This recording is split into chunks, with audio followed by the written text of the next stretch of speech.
I want to talk to you about a little bit more relaxed, because I know that if you have been watching my channel before, you've seen a lot of my a little bit more directed videos, so to speak. And I would like to talk a little bit more in a relaxing way.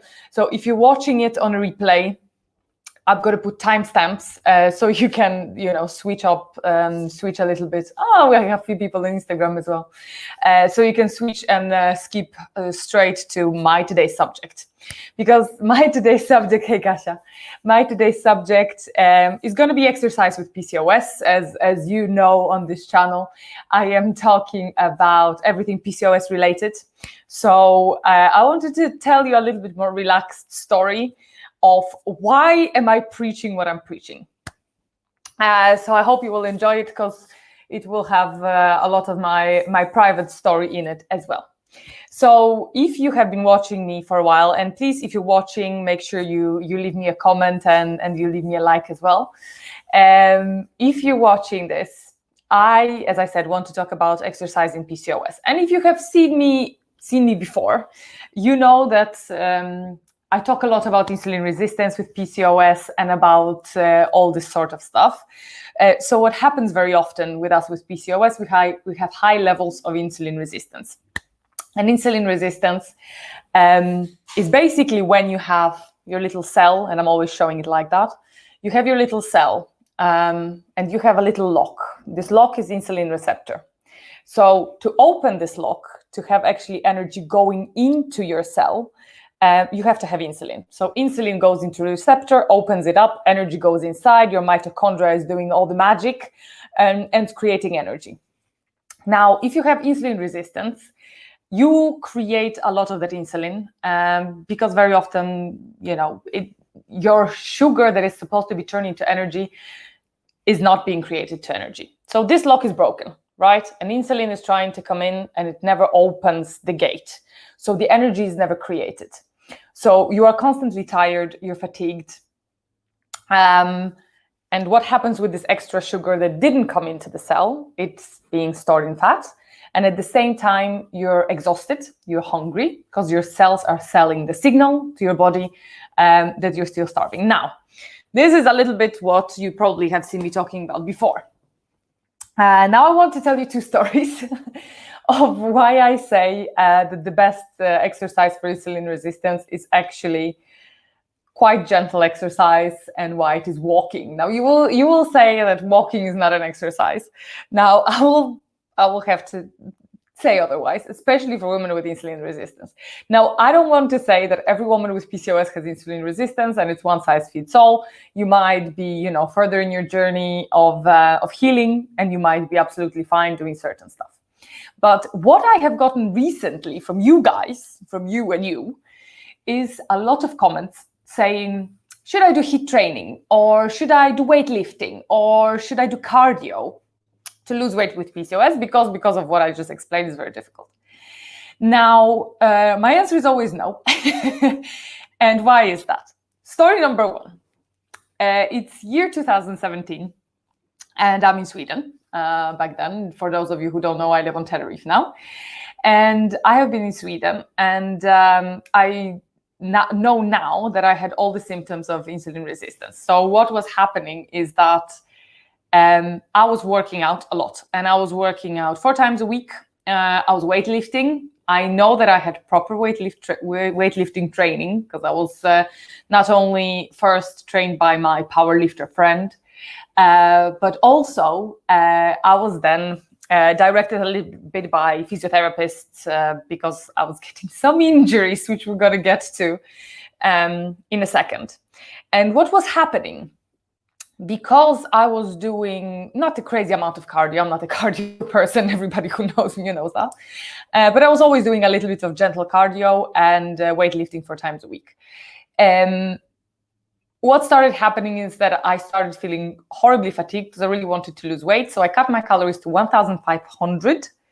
And I really mean that I really was super vigilant about it. It wasn't like the case of I'm going to eat 1 more piece of chocolate and I'm not going to weigh it. No, I was weighing a cucumber. So I'm sure that I was eating 1,500 calories. And I was doing portioned food for every week, measuring preparing food, everything was top on, 1,500. And working out 4 times a week, and I was gaining weight. Now, I wasn't gaining muscle. No. I was gaining fat. So this was one of the things that made me super tired, and I started being sick. Because if you think about it, if you think about what I usually, some sound problem. Oh no. Let's see. Is that better? Kasia? Is the sound better? Dźwięk jest lepszy teraz, bo odłączyłam mikrofon. Sorry, I'm speaking Polish. Because apparently I have some sound problem on Instagram. Anyway, so what I did instead is that, well, no, I got very, very sick. That's where I was at. Okay, I just unplugged my little bunny microphone. So what I did instead, I got really, really sick when I was working out a lot, and I was on a diet. So if you would think about it, for a normal, healthy person, when you lower your calories and you start working out and you get the advice from people that know what they're doing. Okay, perfect. Thank you for comment. We have a comment from YouTube. I'm happy that you can hear me just fine. So what have happened is that I got very, very sick, as I said. And when I'm saying that I got very, very sick, I was in bed for 3 months, sleeping all the time. Kasia, who's watching us, probably remembers me moaning on Snapchat all the time. I was very, very sick, gaining weight, miserable, horrible. So it physically stopped me from working out. Now, my body made me sleep. It made me sleep 10 hours at least a day. So I couldn't work out. It was impossible. I felt that I drove myself to exhaustion because, as I said, when you know that mechanism of insulin resistance, I was starving, but I was gaining weight because my energy production wasn't working. So that is a very typical thing that happens. And that is also why very often I do not recommend HIIT training. Now, many of you ask me in private messages or in the comments on YouTube especially, that why isn't HIIT training recommended for women with PCOS and with women with insulin resistance? And it is because there are many articles that show that HIIT training improves insulin sensitivity. It does in already healthy individuals. So if you are a healthy person and, maybe you eat a lot of sugar, but you're working out a lot. I don't know, you're running half marathons, whatever. And then you do HIIT training, it will help you. It will help you be very insulin sensitive. But with people with insulin resistance, because every time when we create cortisol and stress hormones in our body, it actually raises our blood sugar and makes our insulin resistance even worse. Doing intensive training is the worst thing you can do. Now, the other thing that I struggle a lot, and I hope, please let me know if you struggle with that too, is a lot of injuries. Now, PCOS comes with a fantastic side effect of a lot of inflammation. Not for everybody, but for many people. So what happens very often is that, we get a lot of inflammation in our body, joint pains. If you ever experienced anything like that, let me know. But yeah, so we have a lot of joint pains and we have a lot of general issues with those little aches and pains and stomach issues and stuff like that. And that is me to a T. Of course, stress plays a big role in that as well. And, diet and sugar, all of that. But for myself, no matter how much I try to look after myself, I am very prone to injuries. So what have happened back in this 2017 when I was also working out, before I drove myself to exhaustion, or was it when I actually started working out again after a year or two? I hurt my hip I had an injury that took a few months. But I know that physiotherapists were quite surprised of how long it was healing. And then something happened a few months ago. And if you guys have been following me for a little bit, you probably have seen during the summer on my stories that I wanted to do Couch to 5K. Because I felt good. I felt rested after lockdown. Before lockdown, I was walking around a lot. I was walking around in the sun. But during lockdown, of course, we were all sitting down and we weren't doing much, physically, at least. So after we were allowed to go out to do some exercise, I thought, okay, well, I'm not going to go to the gym because I was also moving around a lot, and I'm always moving around a lot. But instead, I thought I'm going to finally pick up running. So I started doing couch to 5K, and this is one of the reasons I'm making this video, because I saw that many of you, especially the ones who watch me on YouTube or Facebook, hello, but the ones who were watching me on Instagram, you have probably seen a lot of my stories, and all of a sudden they stopped appearing. And so I'm wondering whether I should even publish them, just to give a little lesson about why you should always take under consideration that you might be prone to inflammation. But what have happened is I was doing the program as usual, and I started having a little bit of ankle pain, but nothing weird, a little bit weird, but nothing horrible. And I managed to finish, I think, 5 weeks of the program out of 8. And on week 5, there is this moment that the program is kind of quick. It felt kind of quick for me, but I was talking to experts again, and they said it's very well-tested program. It's supposed to be adapted to people, but wasn't adapted to me because I started having ankle pains. And after completing my first 20-minute run of my life, which I was super, stays on the couch. After completing 3.6 kilometers, that was the biggest achievement of my life. I unfortunately had double ankle injury. Now, is it connected to PCOS or not? I cannot tell 100%, because it might be just that if Beth will be watching it either here or there, she will tell me, Bevy with Beth, go and follow her on Instagram and on YouTube. She will definitely tell me that I might have some sort of joint issue. Because there's something that she has as well, and it might be that. I cannot tell if it's connected to PCOS, but what I know is that everything that happens to my body takes longer time to heal, whatever it is. Is it acne, scar? If it's hip injury, ankle injury, anything takes very long time to heal. And it's very easy to acquire. So that's why one of the things that I always recommend is taking it easy if you have PCOS, if you have hypothyroidism as well, because that's another thing that a lot of people don't realize, that especially if you have those two, that's also an additional level. I also have endometriosis on top, so I have I'm even more prone to inflammation. But hypothyroidism, for example, also influences your energy changes. So for me, for example, it's not, hypothyroidism doesn't stop me from exercising, but you might want to take under consideration that when you are going to start exercising, it will take a little bit of time for your body to adjust. Because if you start working out, the amount of thyroid hormones that are needed to actually convert all the hormones is a little bit bigger.